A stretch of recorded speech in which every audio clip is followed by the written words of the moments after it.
Hello and welcome to this R tutorial. So in this tutorial we are going to apply PCA, and actually I've prepared you the required package to apply this first dimensionality reduction technique, principal component analysis. So these packages are caret, which I think we already installed, but if that's not the case, then you can check it here in packages. You can see if you have caret available in this list of packages. If you don't see it here, you can execute this line without a comment, and this will install caret. So that's the first package. Then this is to actually import this caret package, so we'll execute that as well. And we also need this other package that we installed in part 3, classification, the E1071 package. So normally you should have it installed, but if that's not the case, you can select this line and install the package. And don't forget to execute this line as well to select it.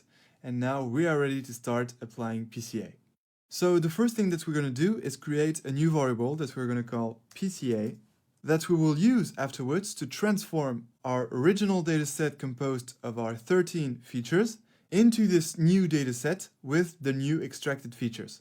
So now to create this object, we're going to use a function. This is the pre-process function. Here it is from the caret package. And let's now press F1 here to see all the info of this pre-process function. Because you're going to see that you have some very useful parameters that allow you to apply PCA according to your goals. For example, you can specify the minimum ratio of explained variance you want to get. That means, for example, if you want to reduce the dimensionality of your dataset down to a number of features that will explain at least 60% of the variance, well, you can specify this with one of the parameters of this preprocess function. So let's have a look at the info. That's the info, and let's jump to the arguments. So alright, the first argument is x, a matrix or a data frame. This is actually the data of which we want to reduce the dimensionality. So this is going to be our training set. So x will be the training set. Then the next argument is method. So method is your dimensionality reduction technique. So as you can see, you have several techniques of dimensionality reduction, PCA, ICA, so these are other methods, but of course the one that we want to use is PCA, principal component analysis. So we will use method equals PCA here. Then thresh. Thresh is a very important parameter. That's what I've just told you. If you want to reduce your dimensionality of your dataset with at least a minimum amount of explained variance, well, you can do it by using this thresh parameter. And as you can see, it's a cutoff of the cumulative percent of variance to be retained by PCA. So for example, if you want your new extracted features to explain at least 60% of the variance, well, you need to specify here thresh equals 0.6, 60%. But we're not going to use this thresh parameter here because we already know what we want. What we want is two independent variables because we want to be able to visualize the training set results and the test set results. And that we will be able to get with the next parameter, PCA comp, that is the specific number of PCA components to keep. So that's exactly the number of extracted features you want to obtain in the end. So here we will input PCA comp equals 2, so that our training set, our original training set, will go from having 13 independent variables, the 13 original independent variables that we had in our dataset, to having 2 new extracted features that will explain the most the variance. And as you can see, if we specify this PCA comp parameter, this overrides thresh, so that's why we don't need to specify this thresh parameter to specify a minimum cumulative percent of explained variance. Alright, and then you have other parameters, but we won't use them. We actually only need our x to specify the data we want to transform to extract the new features, the method, PCA, and the number of extracted features we want to get eventually.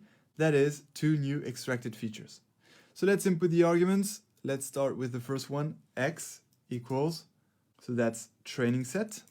Here we go. And actually we need to specify the features.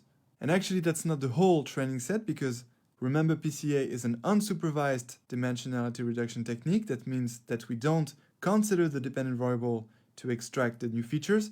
So we actually need to remove here the dependent variable. And remember this has index 14. So the way we can do that is the same as we did for feature scaling. That means we just add here minus 14.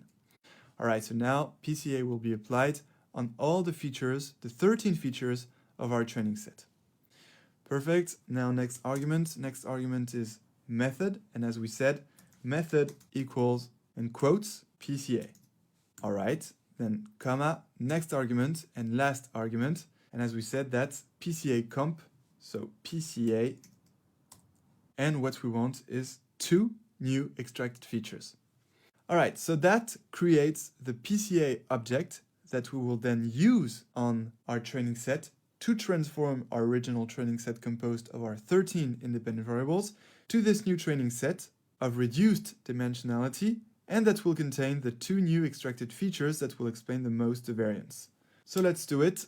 Let's take our training set, because we're going to call this new training set as well, because then we have all our templates and we use this training set variable name. So we want to keep this training set name.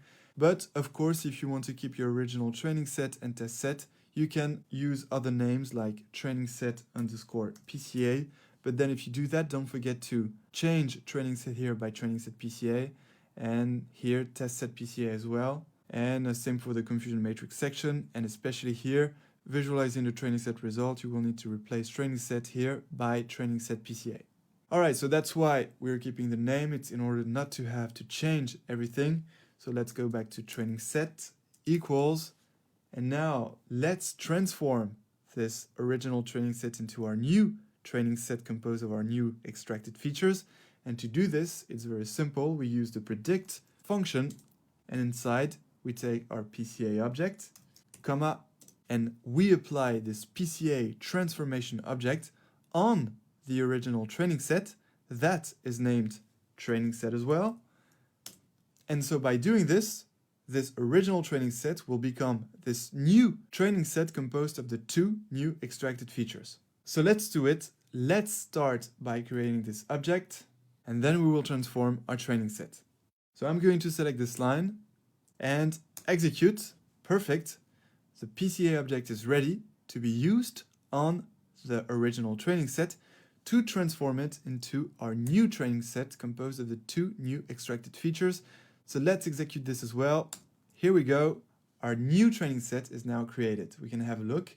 As you can see when I'm clicking on this, well, I have a new training set composed of 2 new extracted features. And remember, these 2 new extracted features are called the principal components. So that's why you have PC1 and PC2. And of course, we still have our dependent variable vector, the customer segment dependent variable with its 3 labels, 1, 2, and 3. All right, perfect. But now, as you can clearly notice, the dependent variable vector just went in first position. And since then, we're going to use a template on data sets, I mean the training set and the test set, where the dependent variable is in last position.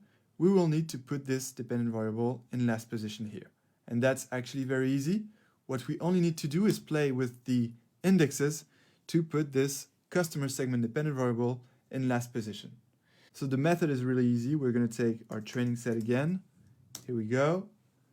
And then equals. And then we take again our training set.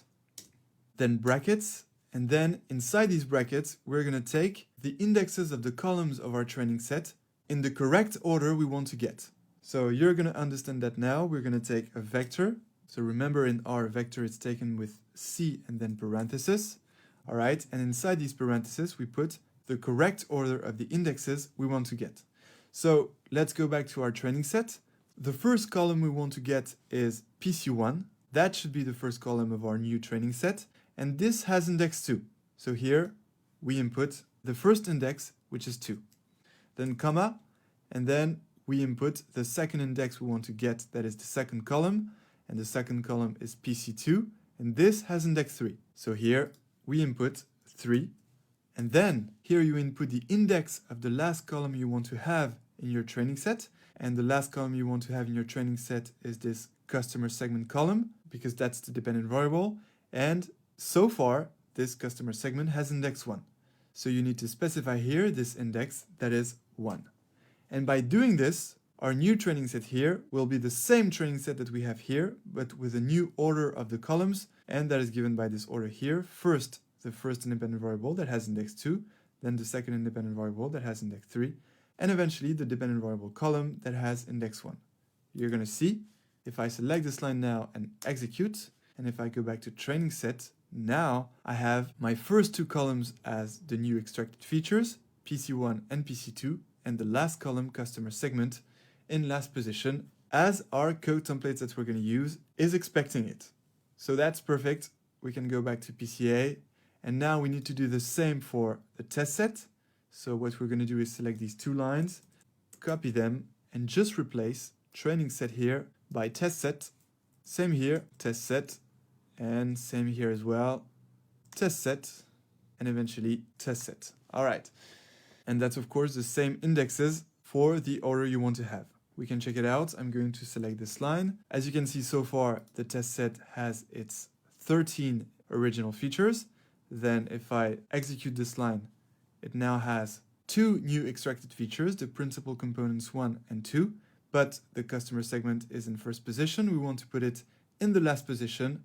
And so to do this, we execute this line, and that will do it.